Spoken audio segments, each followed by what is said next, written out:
Bom dia, começamos agora mais um programa Vítimas da Lei. Comigo, Marco Batista, na honrosa companhia do mestre Pietro Delova e do meu amigo Marquinho Lorente. Hoje com um tema bem especial, violência urbana. Parece que esse tema nem tem nada a ver com o propósito do programa, não é verdade? Mas eu vou te mostrar que tem sim, tem tudo a ver. Porém, antes de começarmos a falar de assuntos polêmicos, eu quero mandar um bom dia muito especial, um beijo, um abraço carinhoso a um dos meus inspiradores para estar aqui defendendo os nossos direitos, o nosso querido do Brasil, Marcelo Rezende, que está passando por um caminho estreito, mas nada é impossível para um guerreiro como ele, que agora se vê acompanhado de um exército celestial. Marcelo, querido, meu irmão, todas as minhas orações e pensamentos estão com você. Saiba que o Papai do Céu, que é o médico dos médicos, está conduzindo o seu caminho e você está no caminho certo. A sua cura, o seu renovo estão nas mãos dele e ele nunca te negou nada, você sabe disso. Nem é por merecimento, mas por muito amor que tem por você. Você, queridão, está nas mãos de Deus e ele te ama muito. Deus te abençoe. Todos os beijos do Brasil para você, meu irmão. Olha, Deus te abençoe mesmo. Agora sim, vamos falar dessa violência urbana que todos sofrem. Sim, eu digo todos, porque agredidos e agressores que, decepcionados com uma justiça tardia e ineficaz, acabam cometendo atrocidades, tentando fazer o papel daqueles que ganham para nos defender e não nos defendem, para nos proteger, mas não protegem ninguém, para punir o crime, mas não punem nada, para resolver os nossos conflitos, mas são lentos e desatentos e nos deixam na mão. Revoltados com tudo isso, acabamos desacreditando da justiça real e muita gente passa a tentar a justiça com as próprias mãos. O grande problema disso é que nós não somos preparados para julgar nem condenar ninguém. Instituímos autoridades para fazer isso por nós. E ainda que não façam bem feito, não cabe a nós fazê-lo. Quando a sociedade tenta justiça com as próprias mãos, faz isso dominada pela revolta, pelo ódio e, na maioria das vezes, comete crimes bárbaros, selvagens e até desumanos. Vamos falar sobre tudo isso daqui a pouco, depois dos nossos comerciais.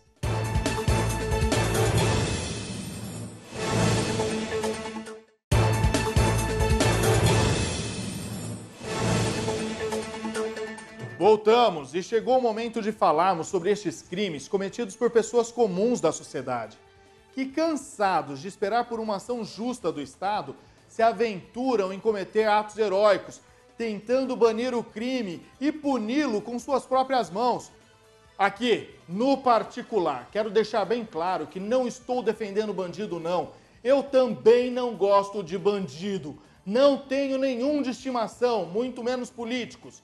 Antes que comecem com mimimi e babaquices nas redes sociais e na internet, eu quero dizer que estou aqui para defender os seus direitos, para que você não caia nessa de querer ser herói e acabe na cadeia, como um assassino ou torturador, perdendo a sua liberdade e o convívio com os que te amam.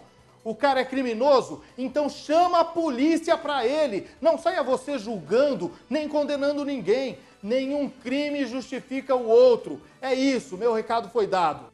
O Marquinho foi para as ruas para saber o que as pessoas pensam disso. Diz aí, Marquinho. Cláudio, você é a favor de fazer justiça com as próprias mãos? No caso específico, eu sou contra. Porque cabe à justiça resolver, né? Por outro lado, eu sou a favor de que o cidadão de bem se defenda, né? Desde que seja legítima defesa. Agora, fazer justiça com as próprias mãos, eu sou contra. É isso aí. No caso, se você encontrar um pessoal agredindo um suposto bandido, você aproveitaria e faria parte desse grupo? De maneira nenhuma, eu chamaria a polícia. Eu chamaria as autoridades competentes para resolver. Evandro, você é a favor em fazer justiça com as próprias mãos? São dois pesos e duas medidas, né? Por exemplo, se eu catar alguém dentro da minha residência, é claro que o sangue vai ferver, daí eu não posso responder por mim. Mas tem situações e situações. Ó. Sérgio, se um aglomerado de pessoas estiverem espancando um suspeito de um assalto, você participaria? Qual seria a sua reação? A minha reação era olhar de longe e sair fora. Senhor Antônio, o senhor acredita na justiça brasileira? Olha, rapaz, acreditar a gente tem que acreditar, mas tá meio confuso esse problema da justiça aqui agora. Com isso que tá acontecendo aí e o que a gente tá vendo acontecer, ninguém tá sendo punido por nada, só na base do cambalacho, né? Então a gente tem que acreditar, né? Vamos ver. Adriano, se você visse um suposto criminoso sendo linchado pelas pessoas, o que você faria? Novamente eu chamaria a polícia, porque hoje em dia tantas acusações falsas que está tendo para prejudicar os outros, eu acho que não seria justo isso aí. Chamaria a polícia. Rafael, você acredita na justiça brasileira? Acredito sim.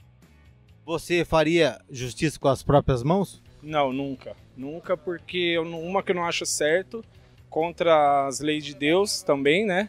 E acredito na justiça, ela tarda, mas ela sempre vem à tona, sempre acontece. Ayane, a sua opinião, a justiça brasileira é confiável em punir as pessoas? Sim, na minha opinião é confiável, até porque é o único instrumento que temos para correr atrás dos nossos direitos.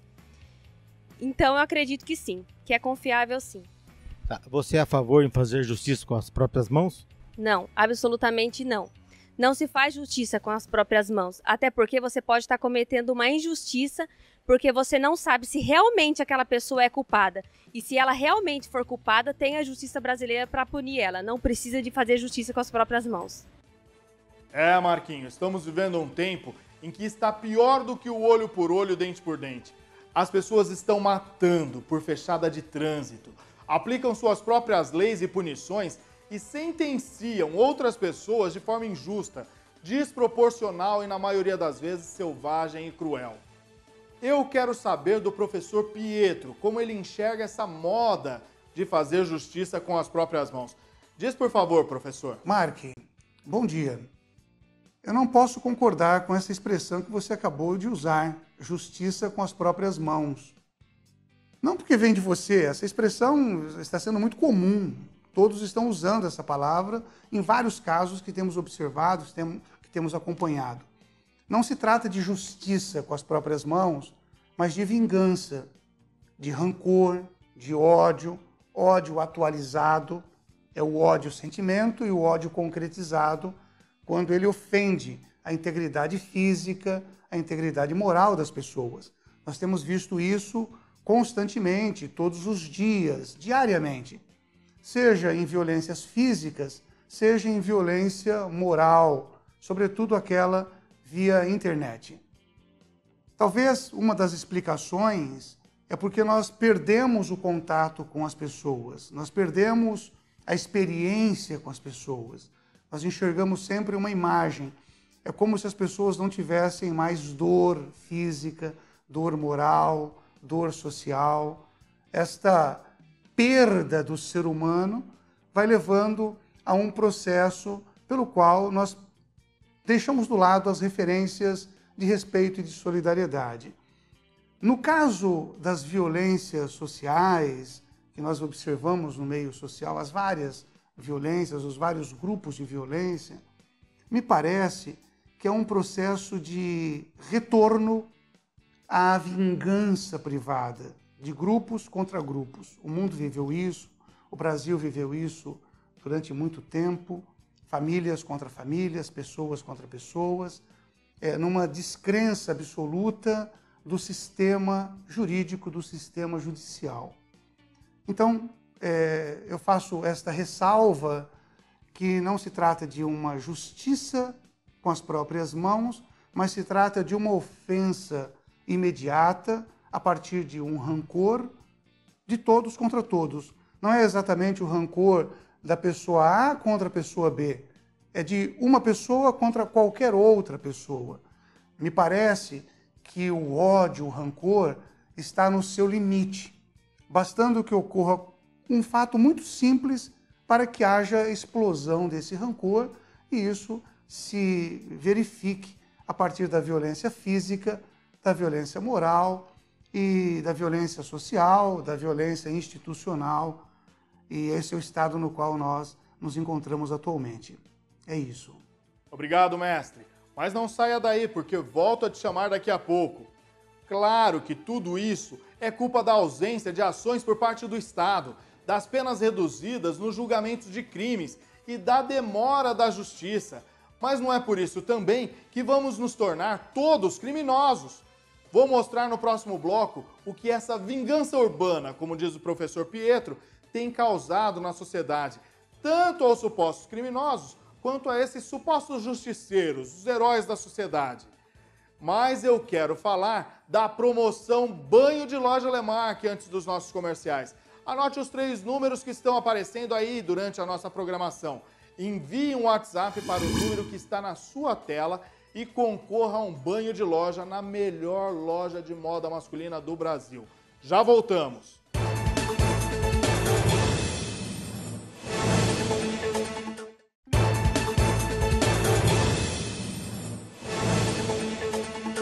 De volta, eu separei aqui algumas situações que aconteceram por causa dessa revolta da sociedade. No Guarujá, em São Paulo, em 2014, a dona de casa, Fabiane Maria de Jesus, foi linchada por um boato que estava na internet. Um dos acusados de terem participado da morte da dona de casa foi condenado por homicídio triplamente qualificado a apenas 30 anos de prisão. Era só um boato, gente, e o povo a matou. No domingo passado, um homem de 27 anos morreu após ser amarrado nu em um poste e espancado no interior de São Paulo. Isso foi em Cunha, e os agressores cobravam uma dívida. Veja se pode isso. E essa semana todos acompanhamos a história do menino que foi tatuado na testa. O que você me diz deste caso, professor Pietro? Tanta gente defende o tatuador, outros defendendo o menino. Me diz o que a lei diz disso. Está certo esses rapazes serem presos como torturadores? Então, Mark, esse caso que você trouxe, do adolescente que teve a sua testa tatuada lá no ABC Paulista, é um caso exemplar para esse assunto que estamos abordando no dia de hoje. Veja, é uma situação bem nebulosa, bem confusa. Num primeiro momento disseram que o adolescente havia furtado a bicicleta, depois que ele havia tentado furtar a bicicleta, que ele só estava perto da bicicleta e, finalmente, o próprio dono da bicicleta disse que ele não furtou e nem tentou furtar a bicicleta. O que nós temos de fato? De fato é que este adolescente foi submetido a uma violência, teve a sua testa rapada e depois tatuada de forma dolorosa, constrangido a confessar alguma coisa que ele não tinha feito, pois a bicicleta estava lá e o próprio dono da bicicleta já havia testemunhado que ele não tinha feito aquilo. Como é que nós explicamos isso? Nós falamos deste ódio, desta violência que vai sendo represada numa pessoa. Esses 2 tatuadores, vamos chamá-los aqui de tatuadores, eles têm um comportamento nazi-fascista. Eram os nazistas e os fascistas que faziam isso com os seus opositores, tatuando os corpos das pessoas, ou inimigos, ou outros grupos menores. Assim também ocorre com grupos neonazistas, que inclusive vivem no Brasil. Há um processo, digamos, de convergência. De um lado, um ódio que parece ferir a todos, que parece caracterizar todas as pessoas, ou uma grande parte da sociedade, e por um outro lado, esse procedimento de fascistização. O que são esses 2 tatuadores? Fascistoides. Pessoas que impõem uma violência para dominar o outro. Veja que todo o quadro é um quadro de domínio. Eles submetem o adolescente em 2, eles rapam a sua cabeça e depois tatuam aquela frase a fim de marcar este adolescente para o futuro. Dizer para a sociedade que ali estava presente que eles dominam e que eles fazem, digamos, entre aspas aqui, para não contradizer o que eu já disse no primeiro bloco, uma justiça com as suas próprias mãos. Na verdade, é uma manifestação de domínio. Eles dominam aquela região, aquele lugar. O que nos preocupa em tudo isso? Não o fato em si, a violência, a lesão corporal, ou se caracterizada a tortura, pois eles já estão presos e serão processados por isso. O que nos preocupa é que há um crescente número de casos parecidos com esses, tanto em São Paulo, quanto no Rio e em outros lugares do Brasil. Essa é uma primeira preocupação, o número de casos que vai se multiplicando. Uma outra preocupação é que a sociedade local onde esses casos ocorrem, num primeiro momento, aplaudem esse tipo de comportamento. Aplaudem o linchamento, aplaudem o apedrejamento, aplaudem esse arrastar uma pessoa pelas ruas, aplaudem o espancamento das pessoas, como se isso fosse uma manifestação de justiça, e isso não é justiça, isso é violência. Esses dois tatuadores, que têm um ódio represado, eles explodiriam o seu ódio contra qualquer pessoa, contra qualquer gênero, homem, mulher, um mais maduro, um mais jovem, porque eles estão apenas esperando que ocorra o fato, qualquer fato, a fim de manifestarem, explodirem o seu ódio. É o momento no qual nós estamos, um momento preocupante, pelo número crescente de espancadores, linchadores e pela passividade da sociedade que aceita isso, num primeiro momento, como se isso fosse um ato de justiça. Veja que isso se parece muito com aquela expressão dos cidadãos de bem que dizem que um preso deve apodrecer na cadeia. É a mesma coisa, é o mesmo tema com as suas variações. É sempre um ato de violência contra alguém que potencialmente pode ou não praticar um crime, ou que tenha ou não praticado um crime, mas o fato é que a sociedade vê nesses linchamentos, nesse comportamento, um ato de justiça a seu favor. Ela se esquece que isso pode ocorrer com qualquer pessoa, não importa quem seja, qual idade tenha, de qual gênero seja. A violência, quando explosiva, ela não tem destinatário certo. Ela explode e ela alcança, inclusive, membros das nossas famílias. É isso. Isso mesmo, professor. Eu já disse e repito, um crime não justifica outro crime. O tatuador, sim, chegou às vias de fato do crime de tortura. Tornou-se, então, um criminoso. Fato é que o menor nem chegou a consumar o crime de furto, mas o tatuador, sim, lamentavelmente consumou o crime que o acusam. Por isso foi punido. Infelizmente ou não, a lei é assim. Descumpriu, terá que sofrer a consequência. E o peso da lei? Claro que não funciona para todos, mas principalmente para mim e para você, para aqueles que não conhecem um açougueiro que lhe dê malas de dinheiro para se defender com um advogado de 2 milhões de reais. Quero mais uma vez lembrar você da promoção Banho de Loja Lemarque. Anote os 3 números que estão aparecendo durante a nossa programação. Envie um WhatsApp para o número que está na sua tela e concorrerá a um banho de loja na melhor loja de moda masculina do Brasil. Participe! Aí eu tenho um apelo para você, meu amigo, minha amiga. Essa é a Semana do Amor, Semana dos Namorados. Então, mais amor, por favor. Não vamos perder a cabeça, nem tampouco a nossa liberdade, querendo fazer coisas que não cabe a nós fazê-las. Se puder levar uma palavra de conforto, de amor a alguém, leve mesmo. Se puder ajudar, se não puder, também não atrapalhe. Saiba perdoar. Vingança e ódio pune muito mais aqueles que o têm.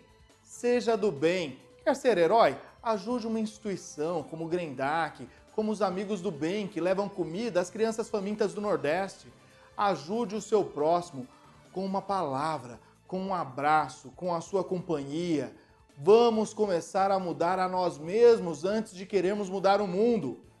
Aqui, no particular, você que fica atiçando pessoas a participar desses linchamentos, seja ele pessoal ou virtual. Sim, porque linchamento virtual nas redes sociais, da moral das pessoas, também é crime passível de condenação. Cuidado, você pode estar induzindo pessoas ao crime. Criticar é uma coisa, agredir é outra. Não defendo nem A nem B. mas acho que tem que parar com essa palhaçada de todos quererem ser juiz e punir ou condenar os outros, tirando-lhes o direito de ter um julgamento justo. Aí o sujeito sofre um abuso de uma abordagem policial e quer reclamar seus direitos. Estão fazendo com você o que você quer que façam com os outros. Nem a polícia, nem você tem o direito de condenar ou punir ninguém. Agitadores da discórdia, parem de defecar nas redes sociais e façam algo útil das suas vidas. Aceitem a lei que dói menos. Eu não queria falar não, mas já falei. E eu vou agora pro comercial e já volto.